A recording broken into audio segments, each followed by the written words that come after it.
नमस्कार, knocking-news.com में आपका स्वागत है। मैं हूं गिरिजेश वशिष्ठ। बात करूंगा देश की दशा की। आज बात करेंगे मेरी आपकी दशा की और किस तरह से देश की आर्थिक स्थितियों में बदलाव आया है जिसको सरकार नकारती रही है। कुछ सबूत हमारे सामने आएंगे जिससे हम जानेंगे कि इस देश की हालत कैसी है। लेकिन उससे पहले एक थोड़ा सा समय लेकर एक डेवलपमेंट बता दें। मैंने आपको बताया था कि योगी जी को उखाड़ने में पूरी तरह से एमएसपी पार्टी यानी मोदी शाह पार्टी फेल हो गई है और अब हालत ये है कि मोदी जी योगी की तारीफ़ कर रहे हैं। ये संदेश देने की कोशिश कर रहे हैं कि सब कुछ सामान्य है और मोदी जी को, योगी को मस्का लगाने की कोशिश कर रहे हैं। जब जब योगी को उखाड़ने की कोशिश हुई अतीत में, उसके बाद उस विवाद का अंत एक नए मस्के के साथ हुआ है। एक तरफ मस्का लगाया जा रहा है, दूसरी तरफ केपी मौर्य का करियर खतरे में है। कहीं सचमुच समाजवादी पार्टी में जाना ना पड़े, क्योंकि उनके सरपरस्त माने जा रहे अमित शाह की खुद की स्थिति खिसियानी बिल्ली वाली है। वो जहाँ जाते हैं, जिस जगह मुंह खोलते हैं, वहाँ पर मुंह की खा रहे हैं। उन्होंने शरद पवार के ऊपर आरोप लगाया कि हिंदुस्तान के सबसे भ्रष्ट आदमी। शरद पवार ने कहा तुमको तो गुजरात से बाहर निकाल दिया गया था तड़ीपार। ये चल रहा है विवाद। इस बीच में एक वीडियो आया है। इस वीडियो में अमित शाह को जिस तरह से योगी ने इग्नोर किया है, वो अपने आप में एक अभूतपूर्व रिकॉर्ड है। आप देखेंगे कि योगी के सामने से दो लोग एक साथ गुजर रहे हैं, राजनाथ सिंह और अमित शाह। योगी राजनाथ सिंह के साथ बात करते हैं, उनका अभिवादन करते हैं और अमित शाह को इग्नोर कर देते हैं। अपना सा मुंह लेकर अमित शाह आगे बढ़ जाते हैं।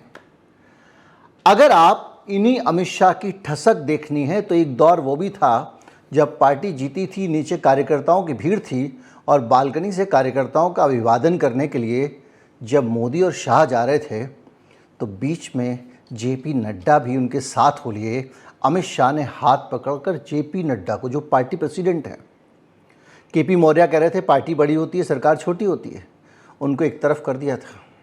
और आज उन अमित शाह को योगी ने मुंह पर इग्नोर किया और राजनाथ सिंह से हाथ मिलाया। इससे पता चलता है कि योगी ने किस तरह से भारतीय जनता पार्टी की जो एक्सट्रीमिज़म की राजनीति है, जो उग्र राजनीति है, हिंदुत्व की राजनीति है, उसको टेक ओवर कर लिया है। कई दफ़ा मैं ये कहता रहता हूँ कि हिंदुत्व एक ऐसी चीज़ है, इसमें जो जितना ज़्यादा कट्टर होगा, लोग जो कट्टरपंथी लोग हैं उसके साथ हो जाते हैं।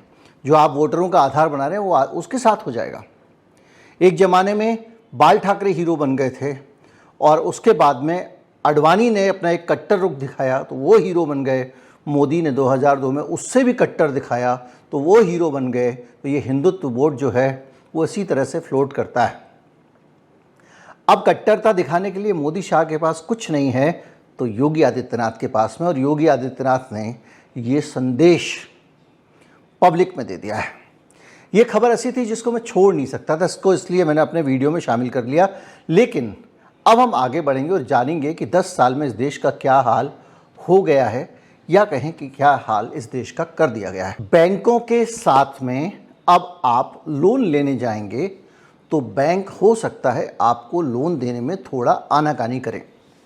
बैंकों के पास पहले ही पैसों की कमी चल रही थी और अब एक नया संकट उनके सर पे आ गया। पैसों की कमी कैसे चल रही थी इसको समझने के लिए आपको समझना पड़ेगा पूरा पूंजीवाद का डायनामिज्म। पूरा सिस्टम इस बात पे जोर देता है कि बैंकों में पैसा ना रख के अपना पैसा किसी उद्योगपति को दो।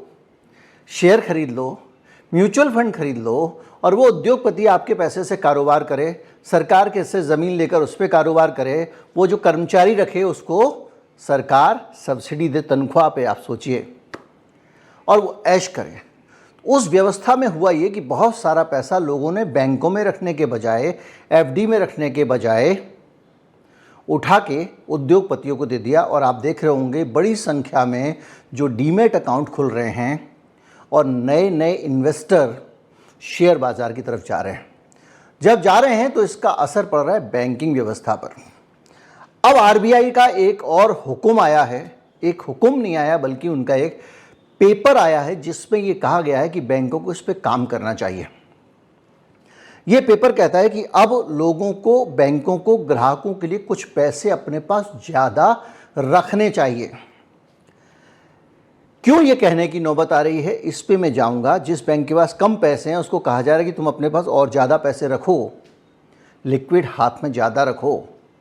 कभी भी अचानक बहुत सारे पैसे खर्चे करने पड़ सकते हैं, लेकिन उससे पहले इस देश में एक और नुकसान हुआ इस देश के लोगों के साथ। रिजर्व बैंक ऑफ इंडिया एक स्कीम लेकर आया था, sovereign gold bond scheme, SGB scheme. यह स्कीम थी देश के लोगों से सरकार का एक पैसा उधार लेने का जरिया था, एक तरीका था लोगों से पैसा उधार लेने का। और बॉन्ड के ज़रिए जब भी एक पैसा आप किसी से उधार लेते हैं तो आप उसको एक वचन देते हैं कि हम जिस दिन आपका पैसा, आप हमको इतने समय बाद हम आपको ये पैसा इतना ज़्यादा करके लौटा देंगे। कमिटमेंट होता है, बॉन्ड का मतलब ये है पूरी दुनिया में। तो आरबीआई, सरल करने की कोशिश कर रहा हूँ, तो आरबीआई जो है उसने हमसे, देश के लोगों से SGB के ज़रिए पैसा उधार लिया इस देश के लिए। और ये कह के लिया कि भैया आज की तारीख में गोल्ड का जो रेट है, आज की तारीख में सोना जिस भाव में है उस भाव में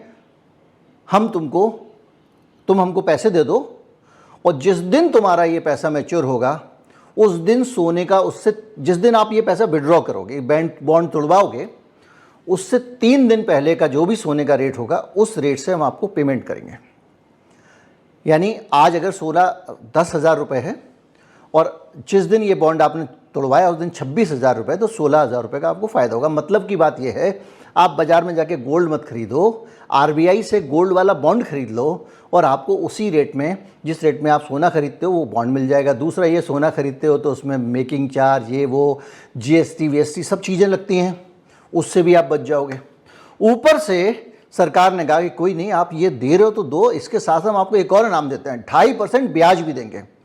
यानी आज के रेट में, सोने के रेट में हम आपको सोना बेच रहे हैं और उस दिन जिस दिन आप हमको वापस बेचोगे हम उस दिन के रेट में तो खरीदेंगे इस बीच में 2.5% ब्याज भी देंगे। जा सिमरन जी ले अपनी ज़िंदगी। लोगों ने जोश में बहुत सारा पैसा लगा दिया, ऊपर से टैक्स फ्री भी था। 5 साल से ज़्यादा अगर आप इस बॉन्ड को रख लेते हैं अपने पास तो उसके ऊपर टैक्स भी नहीं लगेगा, ये आश्वासन दिया गया। धनाधन लोगों ने SGB खरीद लिया। अब क्या हुआ, सरकार ने सोना सस्ता कर दिया। कैसे सस्ता कर दिया, उस पर कस्टम ड्यूटी और टैक्स का खेल करके। अभी हाल में बजट में आपने देखा। तो जिन लोगों ने सरकार को पैसा उधार दिया था, अब उसी सरकार से जब वो वापस लेंगे तो कम पैसा मिलेगा। तो ये उस आदमी के साथ धोखा हो गया जिस आदमी ने निवेश किया था सरकार की नीतियों में। तो अब लोग कह रहे हैं भैया ये आपने किया, आप ही ने किया, आप ही ने उधार लिया और आप ही ने ये कांड किया है, तो कुछ ना कुछ तो कंपनसेट करो। खैर, तो इस तरह से क्या होता है, अलग अलग जरियों से सरकार ने पैसा ले लिया। अब बैंकों को आरबीआई क्यों कह रहा है कि आप अपने पास पैसे रखो और जनता को पैसे कोशिश करो कम दो, यानी लोन कम दो वगैरह वगैरह। तो इसके 2 तरीके होते हैं, अभी कोई तरीका तजवीज़ नहीं किया गया है। एक ये होता है कि ब्याज दरें थोड़ी अच्छी कर दो, लॉन्ग टर्म FD में ब्याज ज़्यादा कर दो ताकि लोग पैसा अपने बैंक के पास रखें। ऐसा क्यों चाहिए बैंक को? इसलिए चाहिए कि आज जिस दौर में हम पहुंच गए हैं, डिजिटल इंडिया, कुछ लोग डिजिटल इंडिया के नाम पे जो है वो बुरा मानते हैं। अगर डिजिटल इंडिया के बारे में बोलो तो उनको लगता है मोदी जी के बारे में बोल रहे हैं। तो डिजिटल इंडिया में ये हुआ कि आज 1 सेकंड में पैसा विड्रॉ कर सकते हो। तो क्या होता है कि जब बैंकिंग का गड़बड़ी होती है, बैंकिंग का सिस्टम गड़बड़ाता है या कहीं पे कोई मंदी वंदी आती है या कोई बैंक लड़खड़ाता दिखता है, तो एक झटके में लोग पैसा निकाल लेते हैं तुरंत। मुझे जिस दिन पता चलेगा कि मान लो मेरा HDFC बैंक के अंदर अकाउंट है और गड़बड़ है, 1 सेकंड में उठा के उसको मैं अपने स्टेट बैंक ऑफ इंडिया में, ICICI बैंक में, जिसमें डालना है डाल दूंगा। तो अचानक अगर लोगों की डिमांड पैसे की आ जाए तो वो चीन वाला हाथ लाओ। याद करिए अभी हाल में क्या हुआ था, चीन में 2 ब्रांच थी 2 बैंकों की जिनके पास लिक्विड कम पड़ गया था और वहाँ पहुँच के लोग बैनर वैनर लेके धरना देके बैठ गए थे कि पैसे दो हमारे, और बैंक पैसे दे नहीं पा रहा था। उसने सारे लोन दे रखे थे प्रॉपर्टी डीलरों को। मतलब बिल्डरों को, वो पैसा वापस आ नहीं रहा था। तो ये इन्होंने इसलिए कहा क्योंकि एक समस्या खड़ी हो गई थी अभी हाल में, और वो समस्या खड़ी हुई थी अमेरिका में। अमेरिका का एक बैंक था सिलिकॉन वैली बैंक, मैंने उस पर वीडियो बनाया था। वो धड़ाधड़ खाली हो गया कुछ ही घंटों में, क्योंकि डिजिटल मामला था, डिजिटल, अब वो डिजिटल इंडिया यहाँ पे भी। आरबीआई कह रहा है कि ऐसा ना हो कि नौबत है, तो इसलिए कुछ पैसा हाथ में रखे बैंक अपने पास में, यानी बैंक जो रोज़ाना के लेन देन के लिए पैसे का जो अपना एक कोटा होता है उसको बढ़ा कर रखे। इसका मतलब क्या हुआ? इसका मतलब ये होगा कि नई नई कैटेगरीज या कुछ बना बनू के, और सबसे बड़ी बात यह कि पैसे की उपलब्धता कम हो जाएगी, तो लोन महंगे करने पड़ेंगे बैंकों को आरबीआई की इस नीति के हिसाब से। यानी अब जो बैंकों की दशा आपको दिखाई दे रही है वो ये हो रही है कि बैंकों के पास में ग्राहकों को देने के लिए कुछ है नहीं। बैंक ग्राहक से पैसा जमा कराएं तो क्या दें, दुनिया उससे अच्छा दे रही। तो एक तो समस्या ये हो गई। तो मैंने आपको पहले क्या बताया?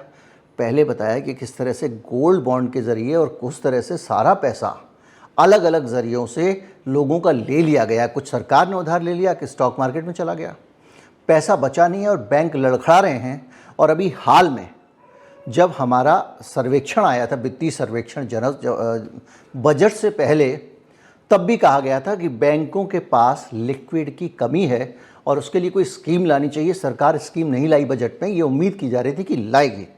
अब एक और दिक्कत इसके साथ आ गई, और वो ये आ गई कि ये लिक्विड एसेट तो बढ़ा लेगी बैंक, चलो किसी तरह से, लेकिन ये जो अस्थिर जमा है इसको संतुलित कैसे करें, ये चीज़ें बहुत ज़्यादा बढ़ती जा रही हैं।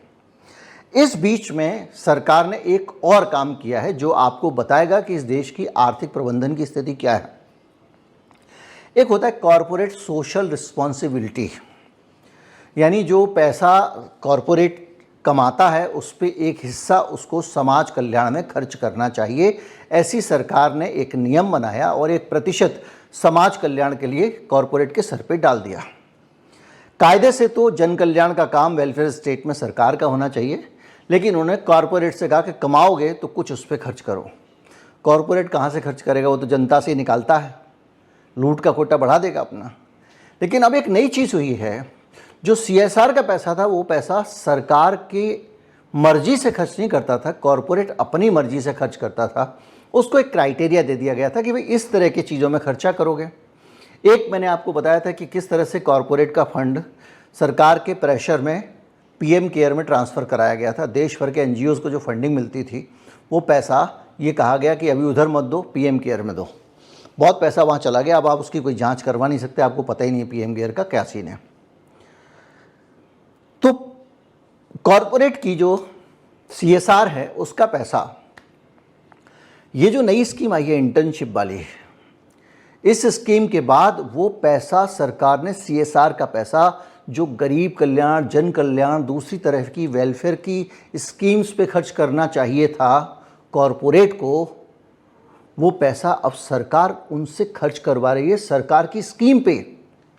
यानी सरकार ने अब कॉरपोरेट के अंदर से भी पैसा छीनना शुरू कर दिया है। यानी खर्चा स्कीम सरकार की और खर्चा करेगा कॉरपोरेट।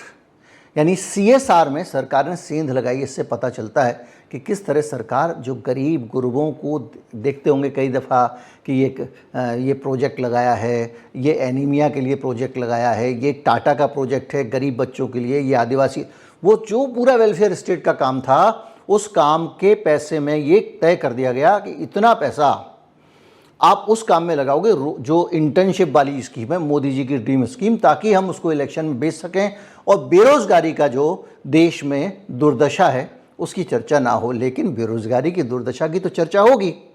कितने लोगों की नौकरियां 10 साल में इस कंपनी ने छीनी हैं, इसका एक आंकड़ा है हमारे पास। और ये आंकड़ा कहाँ से आया?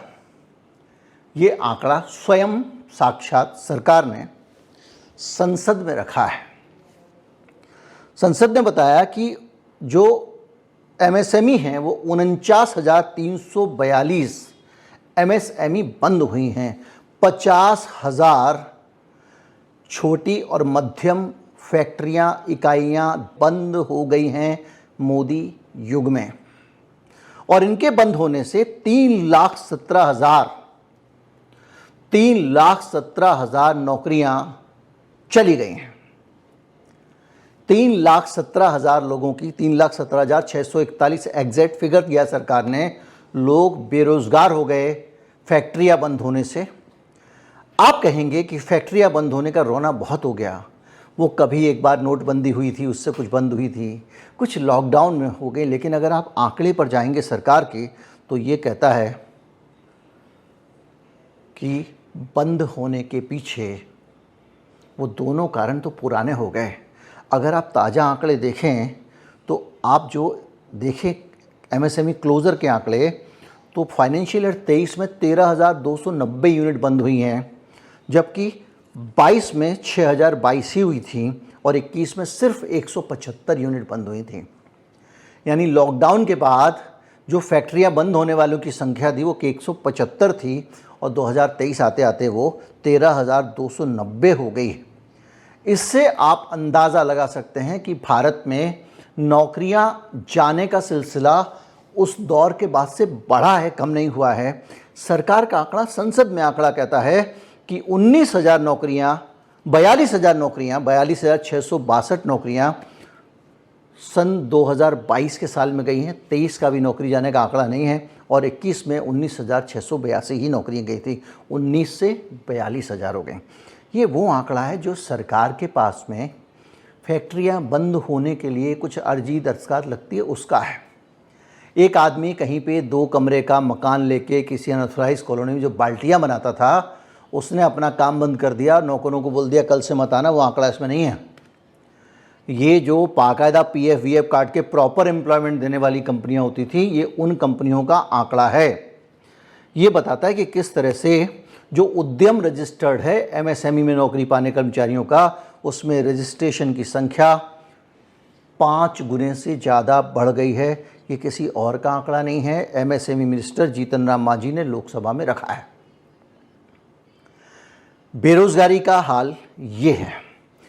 और अभी मैंने 2 मिनट पहले आपको बताया कि रोज़गार देने के लिए सरकार की जो छटपटाहट है वो इस हद तक पहुंच गई है कि अपने पास से रोज़गार पे खर्चा करने के बजाय जो सीएसआर का पैसा कॉरपोरेट खर्च करता था, उससे कहा गया है कि ये पैसा तुम हम पे खर्च करो। तो एक तरह से देखा जाए तो ये इनडायरेक्ट टैक्स ही लगा दिया ना आपने। तो भाई अगर आपकी मर्जी से पैसा खर्च होगा, पैसा उसका है, तो ये तो टैक्स हो गया।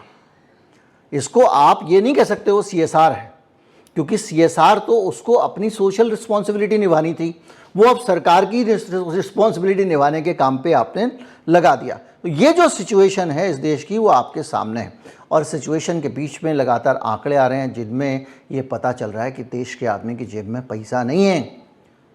कहाँ से आए आंकड़े? एक संस्था है कांतार रिसर्च। कांतार रिसर्च देश के मार्केट के बारे में सर्वे करती है और ये पता लगाती है कि किस तरह की खपत है, कौन सा प्रोडक्ट ज़्यादा बिक रहा है, किस किस मार्केट में किस तरह की खपत है। तो शहरी बाज़ार में तो खपत का स्तर गिरा ही हुआ था, गांव का हाल भी ख़राब है। लेकिन अगर आप आंकड़ा देखेंगे तो तस्वीर आपको गुलाबी दिखाई देगी। सरकार आपसे कहेगी कि गांव में डिमांड बढ़ गई है, यानी खुशहाली आ गई है, लोग ज़्यादा सामान खरीद रहे हैं, गांव में होने वाली खपत बढ़ गई है। तो कांतार रिसर्च का डाटा कहता है कि साहब ये झूठ है, मालिक ये झूठ है।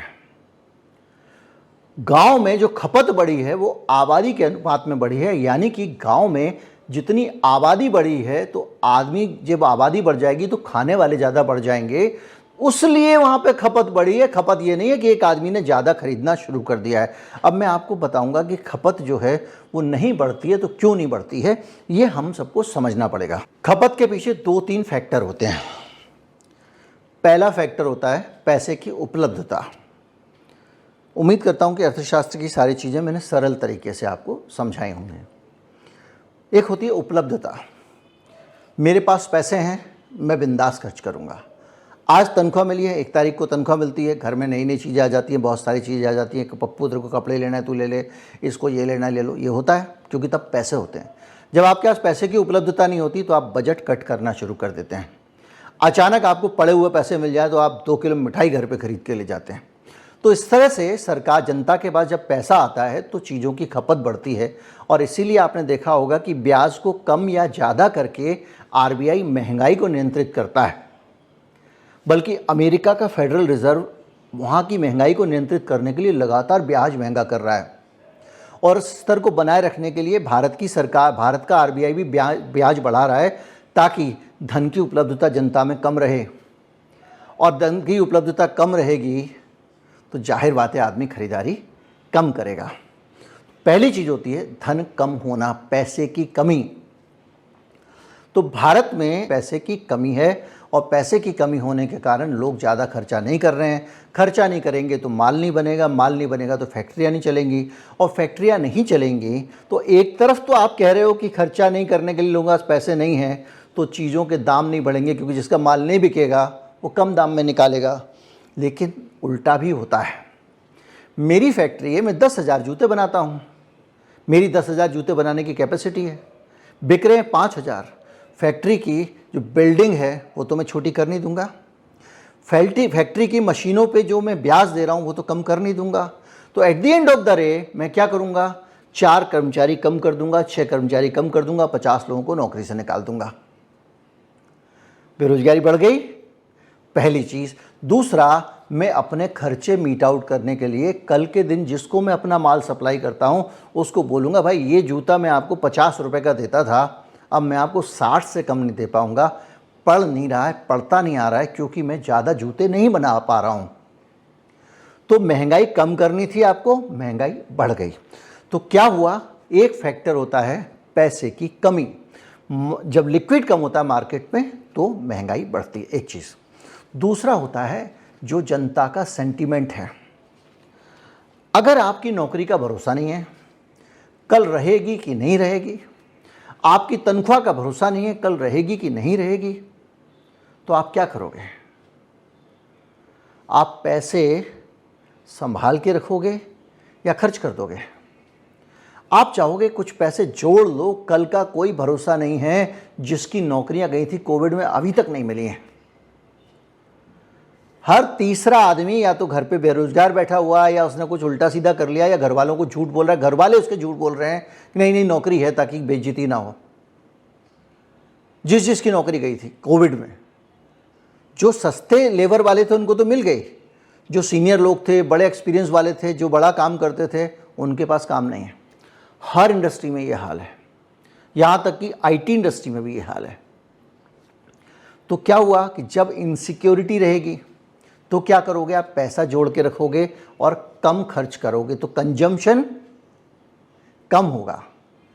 गांव वाले के साथ भी यही है, उसकी फसल की सर्टेनिटी नहीं है, रोज़ रोज़ नए नियम आ रहे हैं, दूसरी चीज़ें हो रही हैं, और चीज़ें महंगी होती जा रही हैं लगातार अलग अलग फैक्टर्स से। तो गांव वाला भी कह रहा है भैया गुजारा नहीं हो रहा फसल में, मेरा सामान तो महंगा नहीं हो रहा, बाज़ार से जो खरीदता हूँ महंगा हो रहा है, तो मैं कुछ पैसे बचाऊँ। और इसके कारण जो मार्केट का मूड है उससे कंजम्पशन गिर रहा है। तो जब खपत कम होगी तो प्रोडक्शन कम होगा। प्रोडक्शन क्या है, जीडीपी है। किसी भी देश में एक साल में, एक आलोच्य वर्ष में कितना उत्पादन हुआ, यही जीडीपी होती है। पूरा देश मिला के उसने क्या उत्पादन किया, ये जीडीपी है। तो आप अगर देखें कि ये रिपोर्ट जो कंतार की बता रही है, वो ये कह रही है कि भैया गांव के अंदर भी लोगों के अंदर खपत नहीं बढ़ रही है। खपत नहीं बढ़ेगी तो जो एफएमसीजी कंपनियां हैं, बिस्किट बनाने वाली, चावल दाल बनाने वाली, टूथपेस्ट बनाने वाली, या जो बहुत सारे उत्पाद बनाने वाली कंपनियां हैं, इन कंपनियों पे संकट आ जाएगा, और देश का एफएमसीजी सेक्टर लगातार कम से कम होते जा रहे मुनाफे में गुजारा करने को मजबूर हो गया है। छोटे से छोटे पैक निकाल रहा है ताकि लोग अफोर्ड कर सकें। 5 रुपए की कोई चीज़ का पैकेट, 10 रुपए वाला पैकेट, 2 रुपए का नमकीन का पैकेट भी आ रहा है। तो ये सब जो चीज़ें हैं ये क्या बता रही हैं? ये इतनी लंबी कथा ने क्या बताया? ये बताया देश ठीक से चल नहीं रहा है। मैं प्याज नहीं काता बोलने से नहीं होगा, आपको ये समझना पड़ेगा कि देश कैसे चलाया जाता है, और आर्थिक फ्रंट पे देश चलाना आपको आना पड़ेगा। अब ज़बरदस्ती आप नौकरी देनी पड़ेगी, इतनी नौकरी। अभी तो पहले तो कह रहे थे वॉलंटरी है, कोई चाहे तो नौकरी देने वाली स्कीम में शामिल हो, नहीं तो नहीं हो। अब क्या कह रहे हैं, सरकार कह रही है कोटा बनाएंगे कॉरपोरेट्स का, भाई इतने को लोगों को तुम नौकरी पे दो। अरे भाई उस आदमी का माल नहीं बिक रहा है, माल नहीं बिक रहा है इसलिए नौकरियां जा रही हैं। उसके माल की खपत बढ़े, ये काम करो। ये कैसे बढ़ेगी? उस आदमी को आश्वस्ति दो, तू चिंता मत कर, तू सुरक्षित है, हम हैं ना। उसको कहो कोई बात नहीं, तू आराम से पैसे खर्च कर, तेरी और कमाई हो जाएगी। तो जब पूरे के पूरे देश में एक निराशा का माहौल होता है, जब चीज़ें घाटे में चल रही होती हैं, कारोबार ठीक नहीं चल रहे होते हैं, तो स्थिति इस तरह से खराब होती जाती है।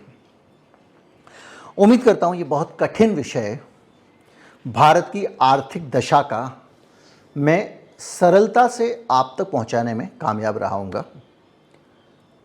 और अगर ये बात आपको सरल लगती है तो दूसरे लोगों को वीडियो फॉरवर्ड करें, और अगर आपको कठिन लगती है तो नीचे लिख के बताएं कि कहाँ कहाँ चीज़ें समझ में नहीं आई। मैं कोशिश करूँगा वहीं कमेंट में जवाब देकर उसको क्लियर करूँ। नमस्कार, जय हिंद।